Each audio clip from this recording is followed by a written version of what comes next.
Good afternoon, everyone. I'm Neil Love from Research to Practice, and welcome to Practical Perspectives.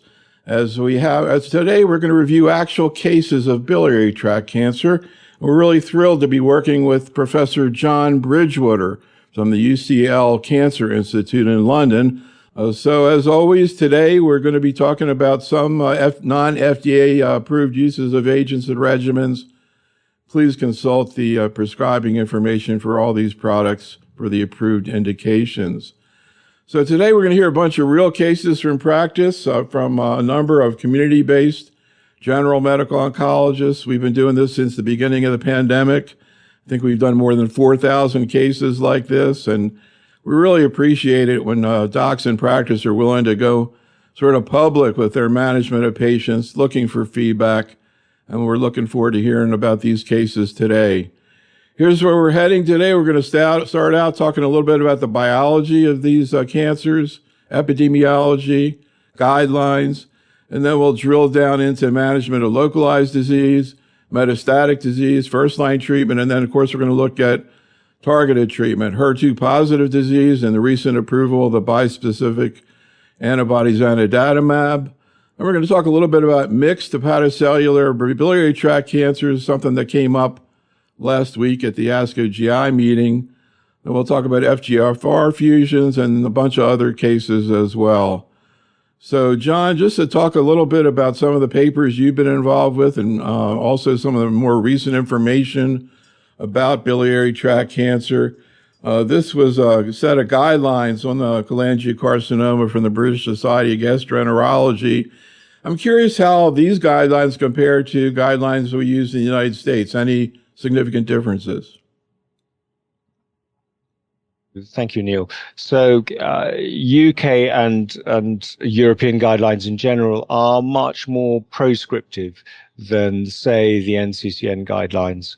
NCCN guidelines, quite permissive in terms of the use of several regimens for any particular situation, any particular clinical situation.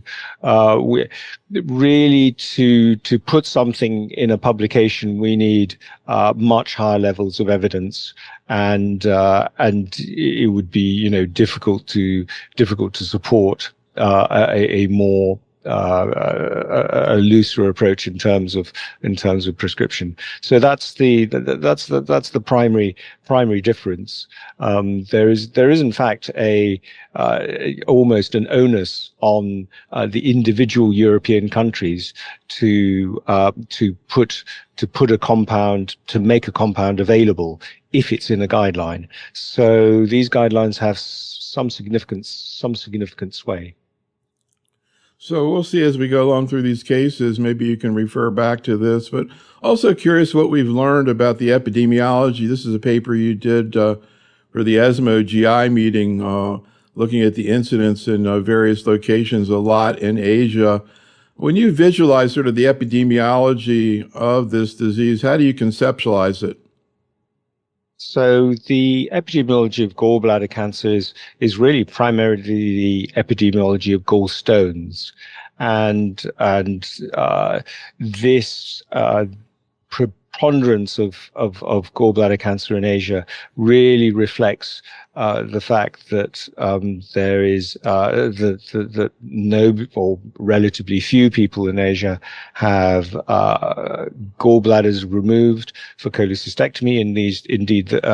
There's this famous story of in South America where the sort of government programs for routine cholecystectomy were removed, and the incidence of gallbladder cancer shot up. So it really is closely related to the epidemiology of gallstones. That's not a big surprise.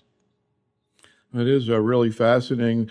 What about the biology of biliary tract cancers, and how does it vary based on the location, whether it's intrahepatic, extrahepatic, and particularly now, we have this sort of running saying that biliary tract cancer is the new non-small cell lung cancer because so many targetable mutations seem to be coming out.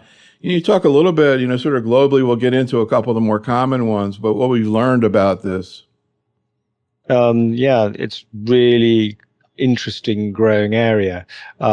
It's not entirely level playing field, so and it's all related to the cell of origin. So the intrahepatic tumors we think primarily arise in fact from hepatocytes, and with all the environmental and genomic pressures on hepatocytes, you develop a number of driver alterations, clear driver alterations in intrahepatic cholangiocarcinomas, really that you don't see pretty much everywhere else. The famous one, of course, is FGFR2, which occurs in about 10%. That is a true driver alteration, and treatment for these patients is one of the big success stories that we've had in biliary tract cancer. It's different situation for the extrahepatic tumors where the etiology is much more inflammation, and you get much more in the way of RAS alterations and HER2 alterations. So really a slightly different spectrum. Nevertheless, with actionable alterations running, in my view, at around 1 in 3, it's really important to look for these and really important to act on these.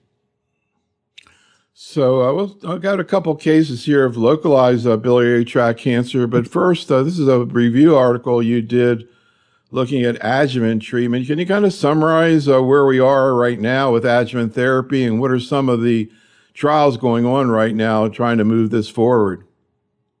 Sure.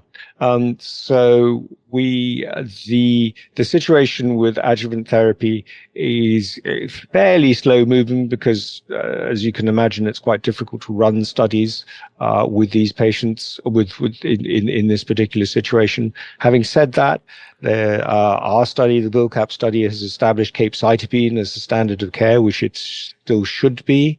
The ACTICA study, that's probably going to report in 12, 18 months, that keeps moving around a bit, that number, will tell us whether adjuvant cisgem is better than capecitabine.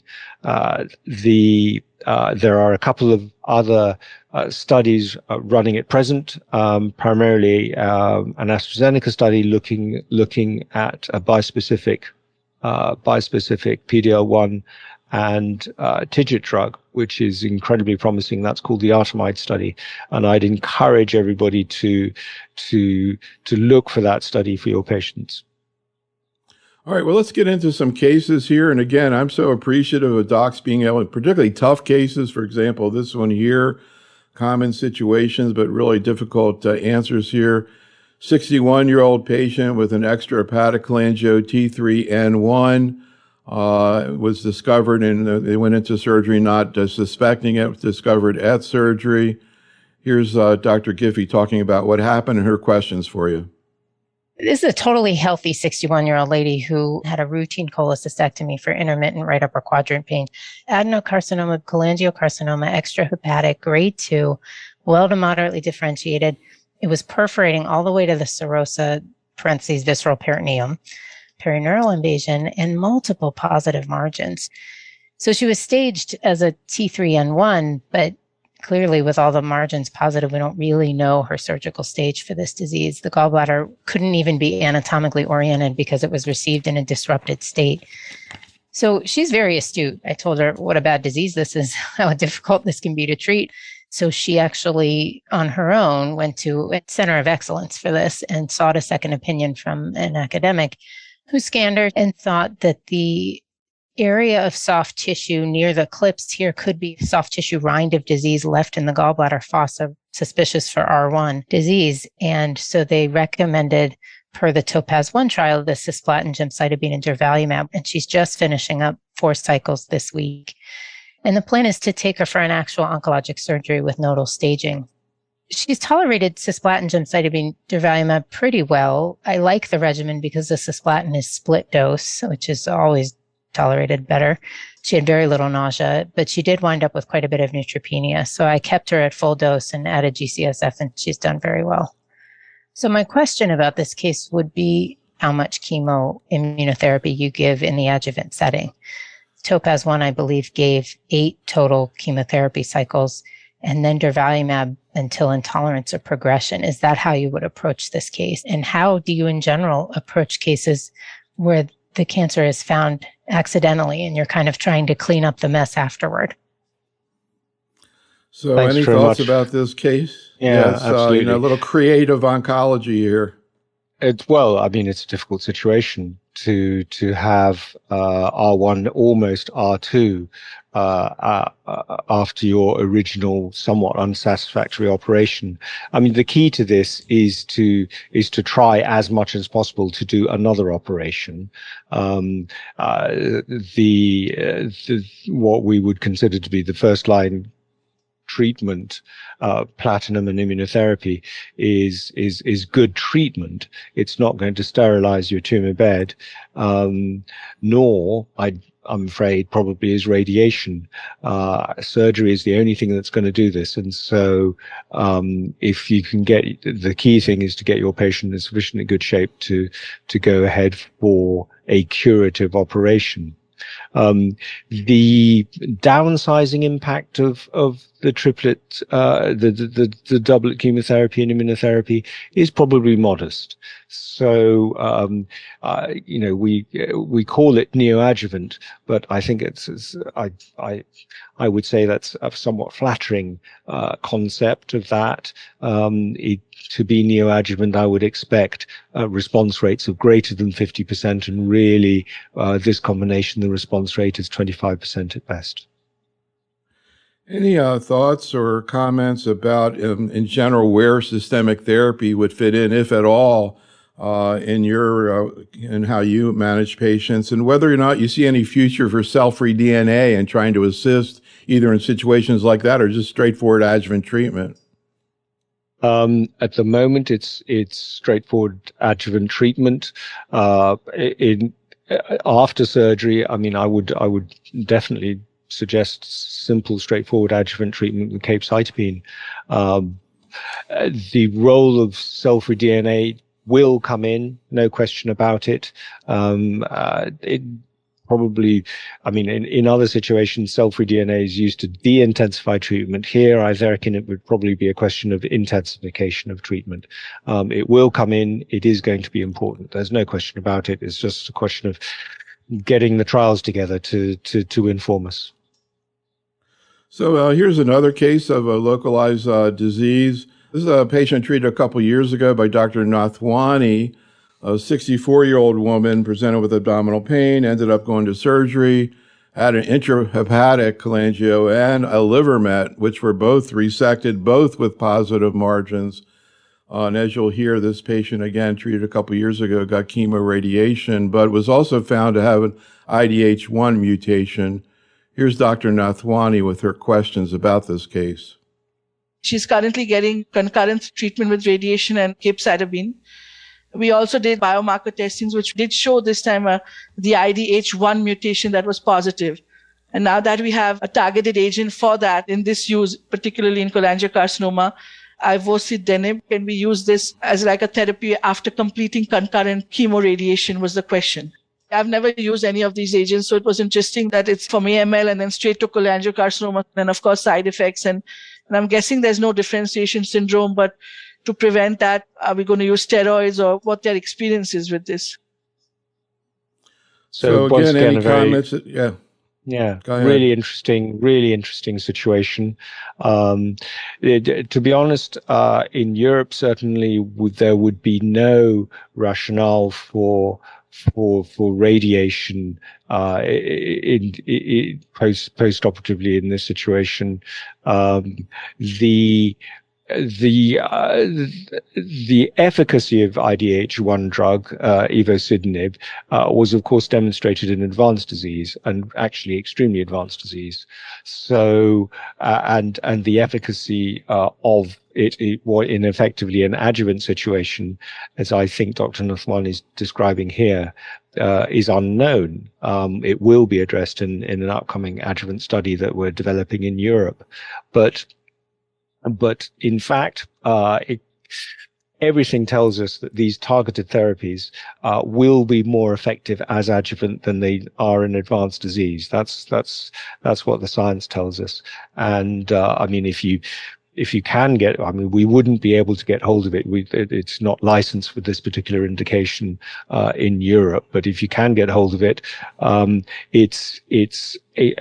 are virtually no side effects to ivosidenib. It is unbelievably well tolerated. In fact, when we did the original Clarity study, I had great difficulty in telling which patient was on placebo and which patient was on the drug. It's so toxicity wise, you wouldn't have an issue. If you can get hold of it from the insurers or the reimbursers, I imagine that's going to be the biggest problem. So, and I guess differentiate, of course, we know about IDH mutations from acute myeloid leukemia where differentiation syndrome is an issue, but I guess that's not an issue here. That's a really good question. It probably is. It probably is one of the primary means of resistance to the IDH drugs. But the data on that are so slim that I wouldn't go as far as to even mention it. Yeah. So, and just out of curiosity, right now, ideally, where would you like to use a drug like ivosidenib? Would you like to use it first line if you could? What about patients who are maybe not in the greatest shape to get chemotherapy with IO? Yeah. So you go back to what ivosidenib did in the Clarity study. So in the Clarity study, a good outcome was stable disease. There were virtually no responders, and that fits in with the mode of action of the drug. It's a cytostatic drug. So I imagine that, and so for instance, if you added ivosidenib to first line treatment, would you get that much of a pickup? Maybe not, based on the Clarity study. So the best place for it is probably maintenance treatment in holding disease stable in any patient really, or in a patient who values quality of life. There are virtually no side effects. In fact, I don't remember submitting a treatment-related SAE for ivosidenib in any of the studies. So a venue in the chat room has a patient, a 62-year-old woman with metastatic cholangiocarcinoma to the lung and peritoneum, treated with cisplatin, gemcitabine, durvalumab, and now progressing after 8 months. We were talking about mutations. NGS testing reveals an Iridia pathogenic variant, something I'm not sure I've heard about. Also, we'll get to this later, HER2 1+, but what about Iridia mutations? Any way to target that? No, nothing worth its salt at the moment. Yeah, ARID1A mutations are actually quite common. But no drugs for that just at the moment. But hold the space, because even as new drugs come along for new targets the whole time, and cholangio is such a target rich and indeed target responsive cancer. It's the patient needs to hang on to that report and brandish it every time they meet an oncologist. Have you got a drug for me? We're going to talk about first-line treatment in a second, but kind of getting back to this patient, what is your usual second-line therapy in a patient who's progressed on GemCis and an IO? And when do you start thinking about hospice and you sort of giving up on therapy? Yeah. The second-line treatment is dominated by any actionable alteration that you may have. If you don't have an actionable alteration, well, many people use what we described in the ABC6 study, which is FOLFOX. The Europeans use quite a lot of FOLFIRI. There's much less data for that, but it is undoubtedly has some kind of activity. And there's a NALIRI study coming from the Far East that supports that. I sometimes offer patients regorafenib as well. So there's a phase 2 study supporting its value in that. It's a bit kinder than chemotherapy and in my view of similar efficacy. So those are the sorts of options which I would give a patient. All right, well, let's go. We do have a case of first line. Of course, we talked about this all the time when the 2 trials that came out, and I think people are pretty familiar with it, but still a few questions. This is Dr. Warsh, who has a 55-year-old man, and like a lot of these patients, at least was not found to have an actionable mutation. Here's the case. This is a 55-year-old male overall, healthy, presented to his primary care provider with findings of painless jaundice, which was pretty evident on exam. Lab showed total bilirubin of 17, sent to the emergency room. He underwent a CAT scan, which showed thickening of the intrahepatic biliary duct along with liver metastasis. He had an interventional radiology evaluation. Drain was placed percutaneously to improve the total bilirubin. Biopsy showed adenocarcinoma consistent with pancreaticobiliary primary. NGS testing negative. So given this stage 4 biliary carcinoma, no actionable mutations, the plan was to start him on the triplet of cisplatin, gemcitabine, and durvalumab.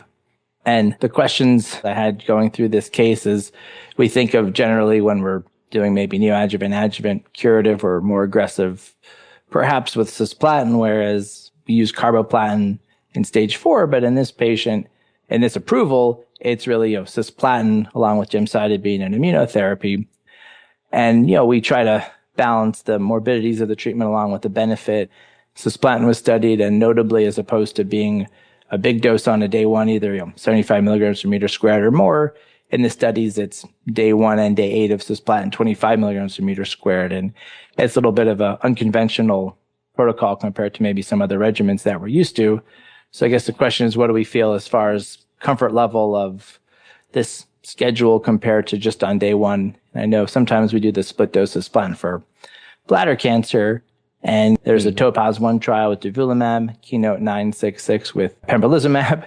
So is there a consensus? Is one agent, one trial more efficacious, superior compared to the other trial? Once again, excellent questions, and I'll answer it in 2 bits of. I probably don't do it justice, but I will answer that in 2 bits.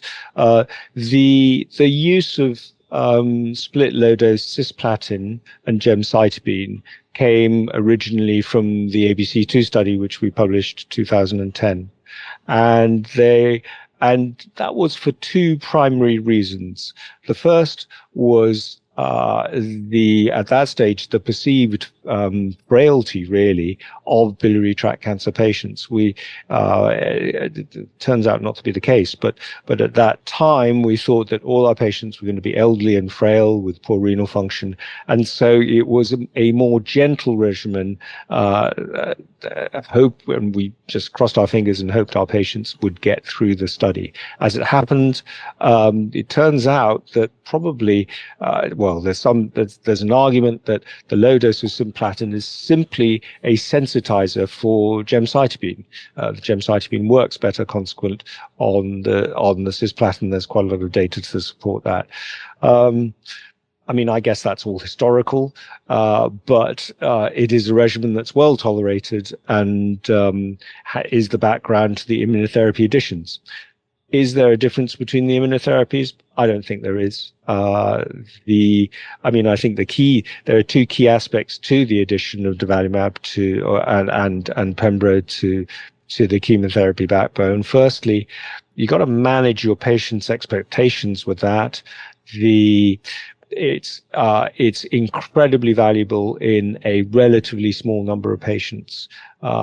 You've got to use it. It has modest toxicity, but patients do get their hopes up when they receive immunotherapy, and it's not necessarily entirely borne out. So the management of expectations is a key aspect of that. So I want to move on now and get into something that's very new, and we're getting a lot of questions about it. When anytime a new drug comes into practice, the general oncologist is scrambling around to try to figure out where it fits in, what the toxicity profile. And again, we just saw this exciting approval of the bispecific zanidatamab, and we have two cases relevant to it. Actually, the first one is a patient who has HER2-positive disease, just presenting now. The other patient actually has HER2-low disease, IHC2+, but Dr. Mulherin, who's a really well-versed general medical oncologist, he was actually at the ASCO presentation of zanidatamab. I think there was also one on TDXD that he saw at that time. And so it was interesting. He had some thoughts and questions about it. So here are the two docs. This is a 74-year-old woman. She underwent a cholecystectomy for cholecystitis. There was no suspicion at the time that there was malignancy, but was noted on pathology to have carcinoma in the gallbladder consistent with biliary tract origin. Her HER2 expression was 3+ by IHC, and NGS showed a HER2 amplification as well. She had imaging for complete staging, which was notable for 3 sites of peritoneal metastases. So given her HER2 biomarker, when would be the best line of therapy to use HER2 targeting therapy? And when it is being used, what agent or regimen would be best in terms of targeting HER2? Any questions about your 67-year-old man with metastatic gallbladder cancer? Let's say he had IHC 3+, not just 2. So if he progressed on frontline Pembro chemo, now, well, you've got 2 drugs. We have this recent approval of zanidatamab, but we also have TDXD. There are more patients in the zanidatamab trial than there were in the BTC subset of DESTINY-PanTumor02. How do you select between those? Mechanistically, what's the difference there? What are the toxicity profile? How are those different? And then another related question, you progress on Zani, could you use TDXD or vice versa? Is there an advantage to being an ADC versus the bispecific? Everyone is, I think, pretty familiar with TDXD if you treat in solid tumor oncology now, but hardly anyone's used zanidatamab unless you happen to be involved in one of these trials. I think many people are going to go with, in the community, you're going to go with what's familiar. So if you want to use Zani, you have to give a reason for, okay, so no ILD, you don't have to worry about the nausea. You don't need 4 and 5 drug regimens to prevent nausea. I think there is a toxicity reason to favor using this in this subset. It's just not as many people know about it.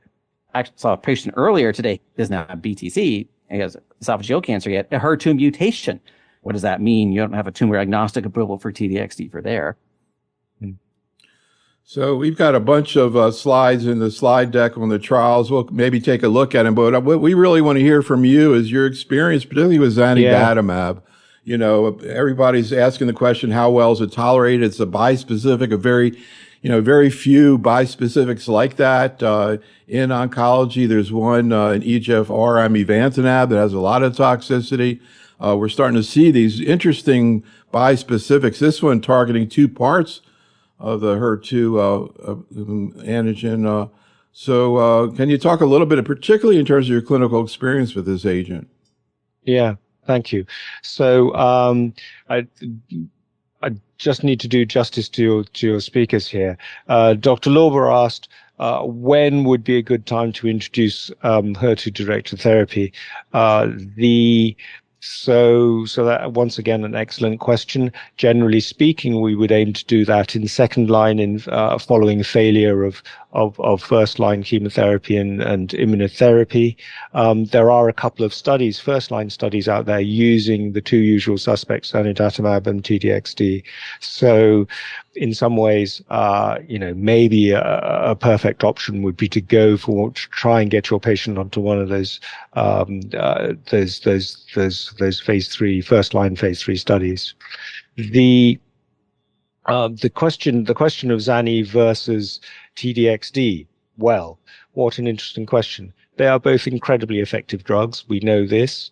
There will never be a head-to-head. Curiously, my personal experience is much more with zanidatamab. With TDXD is pretty much reserved for for some types of breast cancer in Europe, and I personally have only used it in esophageal cancer studies. There's been no approval as such. What the big difference between them is the toxicity and the lung disease from TDXD. I personally, I deeply saddened, in fact, by the death of one of my patients on TDXD from lung disease, in fact, with esophageal cancer. That sort of marked me, really. This does not happen with Zani. Indeed, the worst thing that you might get with Zani is a very modest amount of diarrhea. Otherwise, it is incredibly well tolerated and extremely effective. I've been able to access Zani through the compassionate use program because I was part of the original phase 2 biliary tract study, and they permitted compassionate use, and I've treated about 30 patients with it, and it has to be said it's an extremely effective drug. Patients fail. Performance status 2-3 patients go back to work. It's they call it the wonder drug. Sounds exciting. Let's take a look at some of the data. First, the issue of how often you see IHC expression. It looks like you see quite a bit in cholangiocarcinoma. It's almost comparable to breast. IHC 3+, almost a third of patients, and a bunch of others having HER2 low. Of course, we have in the United States a pan-tumor approval for IHC 3+. Any comments, though, about, again, the epidemiology of HER2-positive biliary tract cancer? So it's primarily in the gallbladder patients, although you can of course get it in the other biliary tract subtypes. The only other peculiarity, if you like, of HER2 expression in biliary tract is that it's the only thing that survives another dominant driver. So, for instance, most of the drivers in biliary tract cancer are almost completely mutually exclusive with other drivers. If you have a RAS, you have nothing else. If you have an FGFR2, you have nothing else. HER2 is the only thing that actually goes between the various subtypes and in the context of other drivers. So ordinarily, if I had a patient with RAS, I'd say, oh, well, forget it. Don't bother doing any more tests, except the HER2 immunohistochemistry. Interesting. What about the question? It's interesting. Dr. Lorber's case was a gallbladder cancer, but Dr. Mulherin, the patient, had IHC 2+. In breast cancer, we would reflexly look at the amplification, FISH or NGS, and if it was amplified, treat the patient as HER2 positive. It's interesting when you kind of get beyond breast cancer. I don't see as much discussion, as much consideration of amplification in the trials. Like if you had a patient who was IHC2+ and it was FISH amplified, would you want to use anti-HER therapy? Would you want to use zanidatamab? I don't know if you can or not. At the moment we can't. It's just for the 3+. Right. But I think this opens up a can of worms about how you test for HER2 overexpression. Is it just immunohistochemistry? How important is copy number? How good is the NGS, liquid or tissue? I think that whole question there, and indeed, if you do use immunohistochemistry, what parameters do you use? Do you use the gastric parameters? Do you use the breast parameters? Most pathologists give me a slightly different answer whenever I ask them. So there's a fair amount of uncertainty about the best test. I think that's the way to put it. So almost the question is not so much what's the best drug, but what's the best test and what's the most reliable test. What about Dr. Mulherin's question? He had this other patient who had HER2 mutant disease. We know in non-small cell lung cancer, that's pretty common. TDXD is approved and used commonly. Some docs use it first line. What do we know about HER2 mutant disease and anti-HER therapy in biliary tract cancers? In biliary tract cancers, we know very little. So in our current first line study, so if you just take a step back, there are two answers really. Firstly, what works, and secondly, what you should use if you were looking at the molecular biology. What works is TDXD. TDXD works in the lung mutants and potentially is the only other effective drug here. What you should use is probably a small molecule with trastuzumab is what the science tells us. That is in fact what we're using for the HER2 mutations in our current maintenance study, the ABC10 study. Interesting. So as I mentioned, we just saw relatively recently, the end of November, the approval in the United States of zanidatamab, and people scrambling around.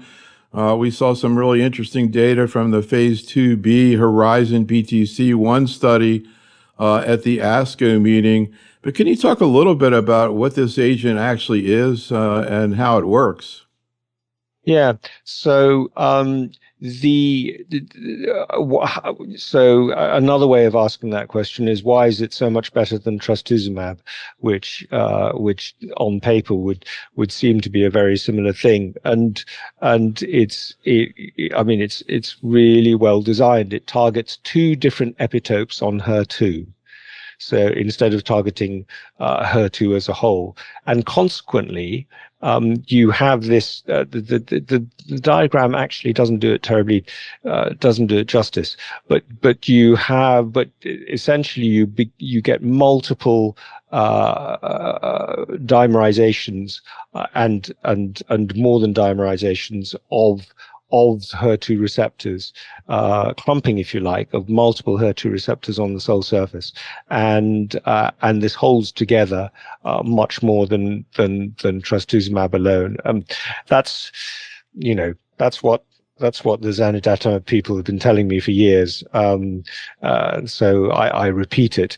I don't know whether that's why it works so much better.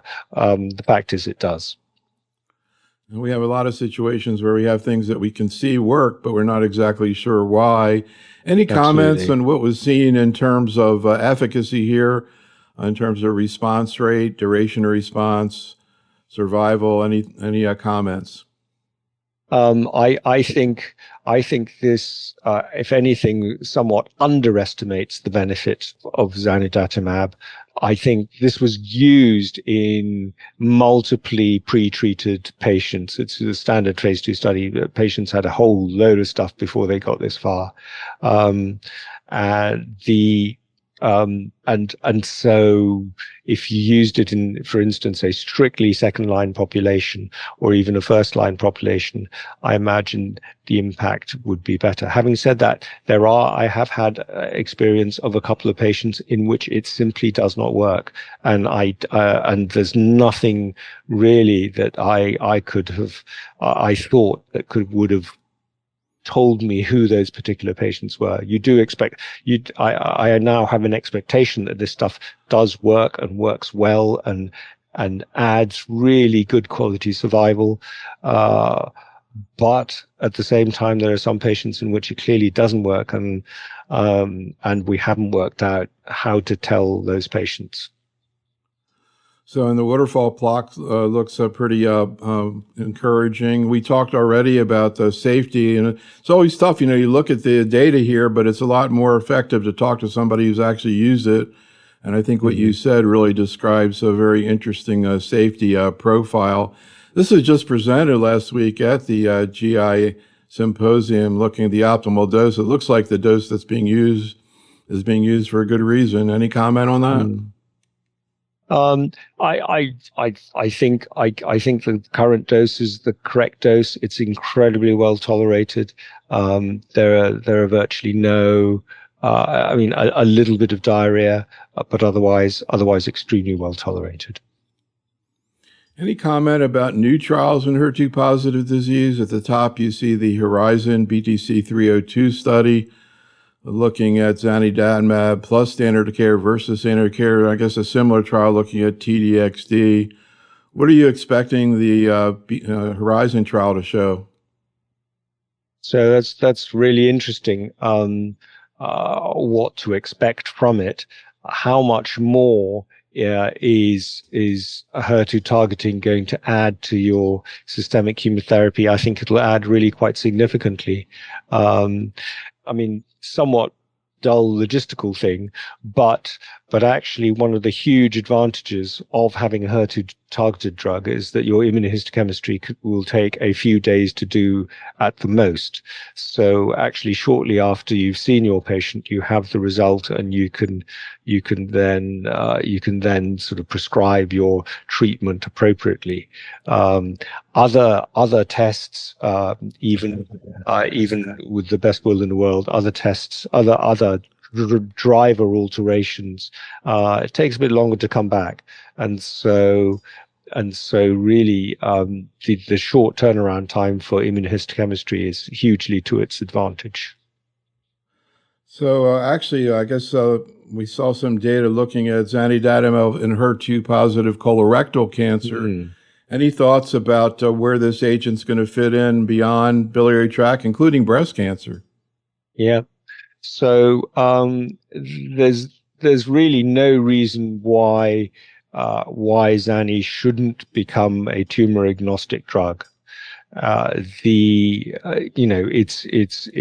It should be as effective for all other HER2 positive. Indeed, in the phase 1 Zani trial, we used it for a number of people, non-biliary patients, and it was extremely effective. And actually originally the compassionate use program expanded to any HER2 patient, and I had some experience with that.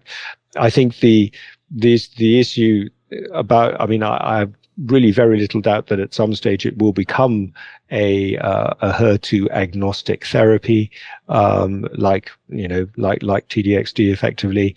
The rub, of course, is that it's not the quality of the drug; it's the type of cancer that then impacts on how effective your drug is. Interesting.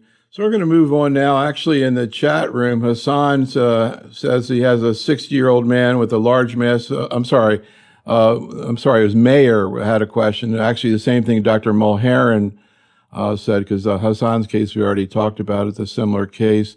Do you have any experience with TDXD post-Zani or vice versa? This was brought up by Dr. Mulherin. Yeah, so both the TDXD and Zani studies looked at had a proportion of patients on there who'd had other previous HER2 therapy, including Zani and TDXD. So and there was a modest benefit. So there clearly is a differential mechanism of these agents. They work differently, and there's clearly some they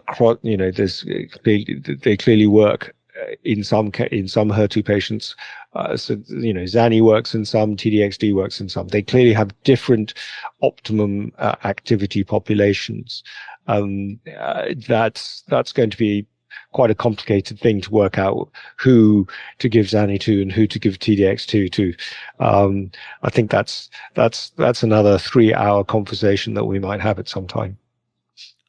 Although if you focus on the toxicity, it gets a lot more straightforward. Here's the case from the chat room. It's interesting that this case was put in there because just popped up just as we were about to talk about the same topic.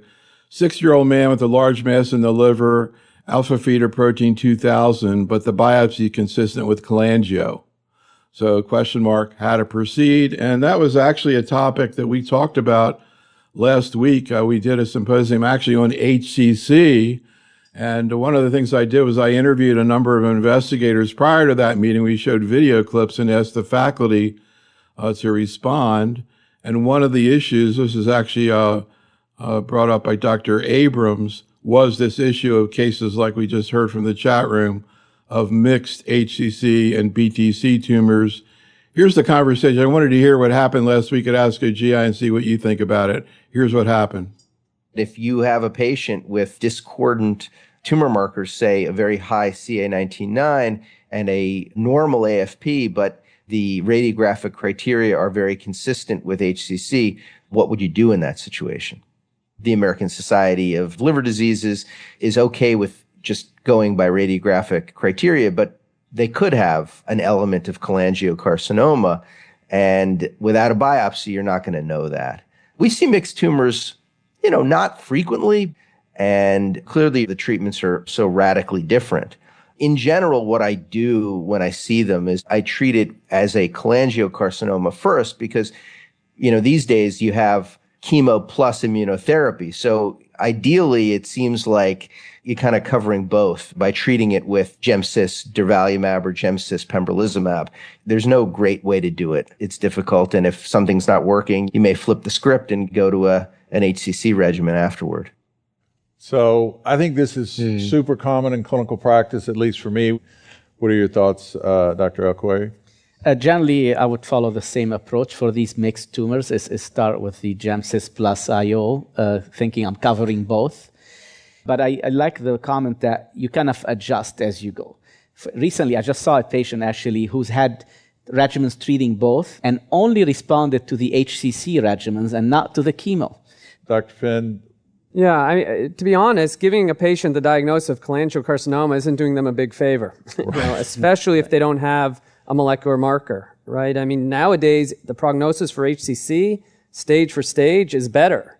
I'm pretty sure Len-Pembro has a NCCN listing for cholangiocarcinoma, I believe so. Low-level evidence, and that might be something to consider, right? If they progressed on gemcis pembro, then you do a tezo-bev, and they're progressing, Len-Pembro might be something to consider. Dr. Heath? In those cases, I do try the durvalumab gemcis and as one of the lines of therapy and try it out, and sometimes it works. The problem is people with cirrhosis, and they tend not to tolerate chemo for long. So you can only try it for a short course. Yeah. Well, I mean, it's difficult to disagree with much of that. I mean, I just sort of take it back to the cell of origin thing I was just talking about earlier. The intrahepatic cholangio and the HCC arise from the same cell of origin. So you could add, and indeed, the etiology of both of these cancers is incredibly similar. So you could say that actually it's quite reasonable to have one bit of your cancer spinning off as an intrahepatic cholangio and the other bit spinning off as an HCC. You are almost, and you are effectively treating two different cancers. Indeed, some of these diagnoses, parts of it could be HCC, parts of it could be cholangiocarcinoma. You're effectively making up on there. I would, however, just emphasize it is critical, even if you think it's probably HCC. It's absolutely critical to do your NGS and to see whether there are actionable alterations, because that might take you in a completely different path. So speaking of alterations and treatable alterations, we actually have a case again from Dr. Warsh of a patient with an FGFR2 fusion. Here's the case and his questions about it. This is a 78-year-old man presents with abdominal pain, elevated LFTs, elevated total bilirubin. The CAT scan shows liver metastasis, no primary site of disease. We did a biopsy, which reveals adenocarcinoma, staining positive for CK7, but negative for the other markers we stained for. I sent off a blood testing for NGS panel, and on the blood, we found this FGFR2 WRN fusion. After having this result back, I felt pretty confident that this was a biliary carcinoma. And the problem with this gentleman was that, he was elderly, maybe not in the best of shape, had poor liver function. Knowing he has this FGR fusion, and there's two medicines that are directed towards this fusion that are approved in futibatinib along with pemigatinib. And these are both, unfortunately, though, approved in second line. So the question I would have is, if you have someone who has this mutation, you don't think they're a candidate for doublet chemotherapy, would you ever consider using this earlier on first-line therapy as opposed to waiting for second line?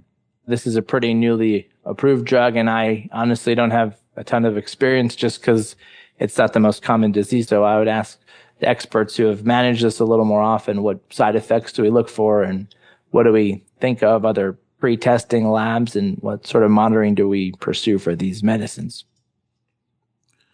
So any thoughts? We have two approved agents. Is there any difference? Which ones do you prefer? And a lot of questions about tolerability. Yeah. Targeting these true drivers is a real breakthrough for these cancers. And I tell my patients in whom I find a fusion that instantly that adds 2 years to their life. And that always goes down really remarkably well. Would I use it in first line? Absolutely, definitely used in first line. Quite a few, in fact, the earlier phase studies, the phase 2 studies, both in PEMI and in some of the newer drugs subsequent to futibatinib, have cohorts, have chemotherapy-free cohorts in them, patients, in whom you'd give the FGFR2 inhibitor first, and there are other first-line studies. So I think it's totally reasonable to use in first line. It's incredibly well tolerated. Both of those drugs, not the ones coming out in study now, but both of those drugs, you get hyperphosphatemia. That's relatively easy to control. If they stay on it long enough, they lose their fingernails, but really that's about it. And I have patients on these drugs. I think I have a patient from the original phase 1 futibatinib study who's still alive on treatment at 6 years. So, these are really, really, really good medicines, and have transformed the lives of these patients. I mean, if I've got a moment, I would just add the testing to find a fusion is really important. Some tests are better than others. And I just emphasize to all my colleagues and my patients, it is absolutely critical to get the best test you can to see if you have a fusion, because you simply cannot afford to miss it. We hear a lot about RNA in fusions and RNA assays. Is that sort of on your menu? Yeah, absolutely. So you must get RNA sequencing as opposed to DNA sequencing. A lot of the commercial tests that are available just use DNA sequencing, which will miss something in the region of 25-30% of your fusions. You can't afford to do that. It makes such a big difference to find these. So I want to talk about a couple of papers and new agents in biliary tract cancer that you've been studying. I was very interested in this as a trial in progress, an adjuvant trial. I'm not sure how easy it is to pronounce, rilvegostomig. But what is this agent and what's your experience with it? So our experience is primarily in this study, which is a really good adjuvant study. It randomizes patients between standard of care, be it some people on the planet use cisplatin gemcitabine as adjuvant to standard, but standard of care versus this stuff, rilvegostomig, which is a bispecific PD-1 TIGIT, and both the biology and the sort of relatively modest numbers in the phase 2 studies suggest that this is way more effective than PD-1 alone, and so this is really very, very promising. The other bit of information that circumstantial, if you like, is that the immune environment in the adjuvant setting is much more friendly to PD-L1 and PD-1 and TIGIT inhibition than in the advanced disease setting. So really, this could be really a very effective treatment. So anytime I see a paper that has the word microbiome, for some reason, I always find it interesting. And I see this is a paper you are involved with, a trial in progress, actually looking at patients who get the first-line durvalumab cis-gem regimen.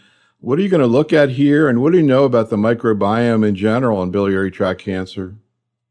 So thank you. We don't know a great deal about the microbiome. Hence, this is an extremely exploratory study looking at the microbiome at the beginning of treatment and at 18 weeks. And it looks at how it's changed, and it looks at there are various efficacy measures for how sort of immune friendly, if you like, your microbiome is, and what difference that makes. And so we effectively know nothing about the microbiome in biliary tract cancer, and this will hopefully educate us as to how important it is. It is probably quite important, but exactly how important, who knows?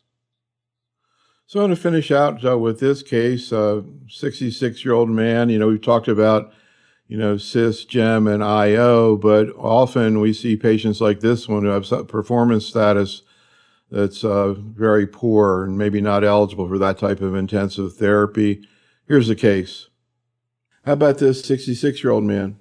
So this gentleman was diagnosed with a metastatic cholangiocarcinoma, multiple lesions in the liver, some in the lungs, and his molecular testing showed KRAS G12A and a PIK3CA mutation. Initially, he had a very poor performance status, presented to clinic afterwards in a wheelchair, and he has limited social support. So I opted just to use gemcitabine as monotherapy. He's done fairly well with it, and his performance status has improved. His imaging, though, looks fairly stable. So my question for this patient with cholangiocarcinoma is, with these mutations, is there anything that you would try to use in a targeted fashion to improve his response, or would you plan to just add in a platinum or switch to like a FOLFOX regimen? So again, your approach to this type of patient, and any thoughts about these mutations, KRAS G12A, PIK3, of course, we hear a lot about that in breast cancer, and we talked before about Iridia. Yeah. So, quite frankly, I think you've done rather well with that patient. And Jeb, if you maintain that patient in some form of quality of life for a while, I think you've done it incredibly well. The bad guy there, of course, is the RAS G12A, and until the pan-RAS drugs come into common practice, there's probably not a lot else you can use. I would argue that the rationale for using FOLFOX in these patients is pretty small. FOLFOX is toxic treatment, and I'm not sure that this patient would tolerate it that well. I reckon you've done very well already. All right. Well, John, thanks so much for working with us tonight. We learned a lot really interesting about zanidatamab. I'm excited to hear patients are going to receive that. Audience, thank you for attending. Be safe, stay well, and have a great night. Thanks so much, John. Bye.